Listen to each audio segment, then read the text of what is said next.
Ok, við ætlum nú að finna ofanvarp vektors x á y. Segjum við séum með 2 vigra x og y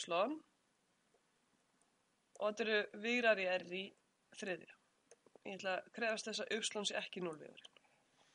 Ok, við ætlum núna að skrifa x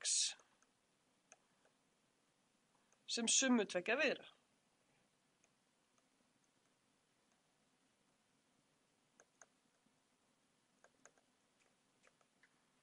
Við ætlum að skrifa það sem summu eins vígus x sem samsíða y og eins vígus x sem hornréttur y.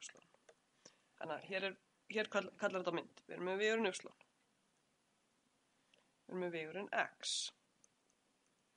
Ok, ég ætla núna að deila þessum vigri x upp í 2 vigra. Summan á þeim á að gefa x. Það annars vegar x sem samsíða y, það þessi vigur, og x sem hornréttur y.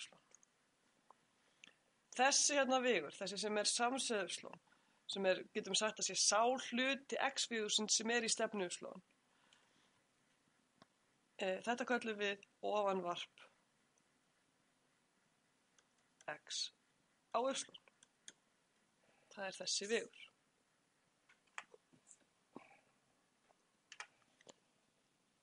Athugum í fyrsta lagi að þessir vigrar, svona ef ég þarf að skipta x upp í eitt sem samsíða y og annan sem hornréttur y, þannig að summan af þeim gefi akkurat x, þá bara til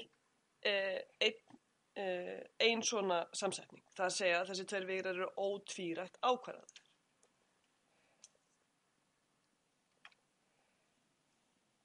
Ok, við skulum sjá núna hvernig við reiknum út hvaða vigrar þetta eru, hvernig við finnum ofanvarpið og hornrétta vigurinn. Við erum sem með 2 vigrar í enda. Y ekki 0 vigurinn, þá vigurinn x samsíða y sem þessi hérna fasti sinnum y, við erum samsíða vigurinn y.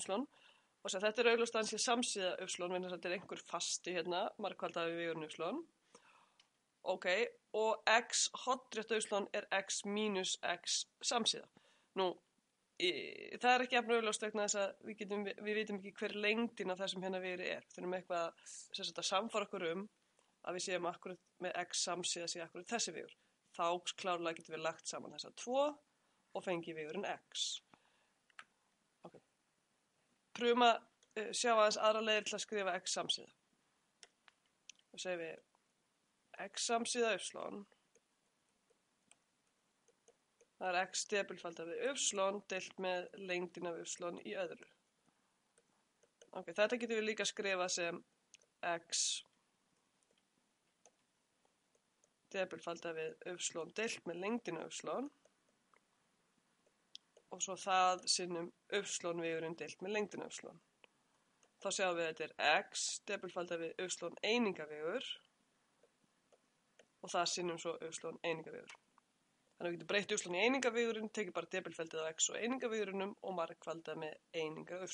Þá komið með ofanvarpið. Ok, bara önnur leið til að skrifa saman hlut. Skulum pröfa að taka dæmi.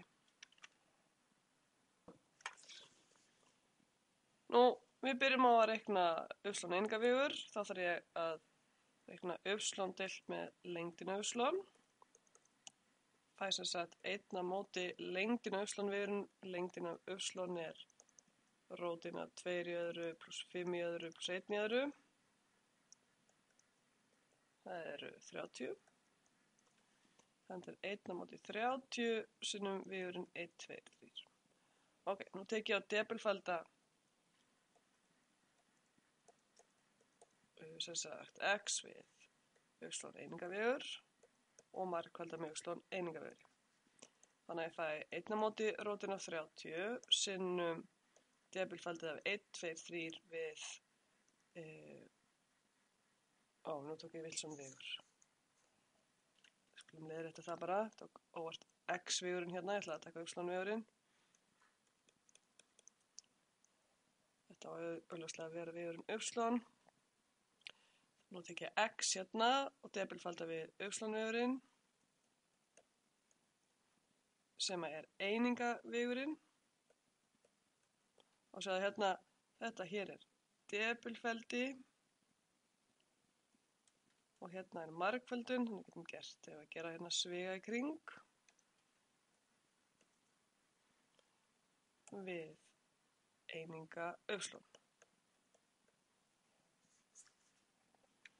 Depilfeldið verður 2 mínus 10 mínus 3 deilt með 1 móti rótin á 30 sinum 1 móti rótin á 30 undirstrikið svo bara 30 og vegurinn 2 mínus 5 mínus 1. Ok, þannig að við fáum hérna mínus 11 deilt með 30 sinnum 2 mínus 5 mínus 1. Nú, sjáum hérna, ég er búin að finna ofanverpið af x á y.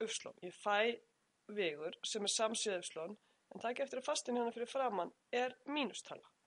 Skulum sjá aðeins hvernig x og y viðrarnir liggja með hvern annan. Pröfum í fyrsta lagi að reikna út hvert hornið er á milli þeirra. Tekið arkkós af depilfeldin af x einingavegri við y einingavegri. Þetta verður eitthvað svo mikið sem 2,025. Ok, við sjáum að þetta er stærra en pi deilt með 2. Þetta er sem sagt meira en 90 gráða horn. Þannig að ef ég væri með y-vegurinn minn hér, þá er hornið á milli þeirra meira en 90 gráður. Getum sagt að x væri vegurinn hérna. Þannig að ofanvarpið mitt verður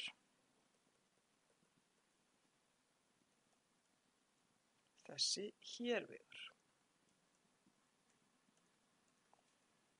Ok, við myndum reikna svo x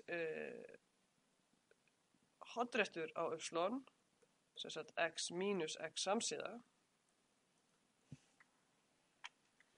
Þá myndum við fá akkurat þennan hérna vegur. Þannig að fastibindið mínus hérna, ég veit að hornið á milli er stærri en 90 gráður. Einum akkurat þarna. Ok, hlutföllin í myndin eru ekkert endilega sérlega góð.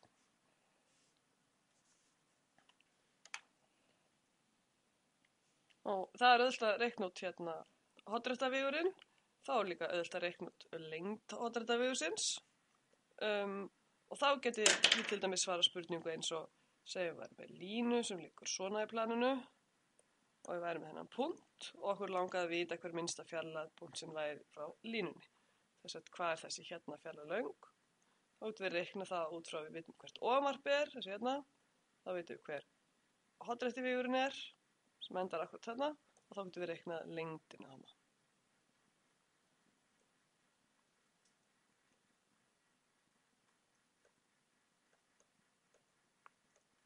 Lengd punkts á línu verður auðveld ef við þekkjum ofanvarpið.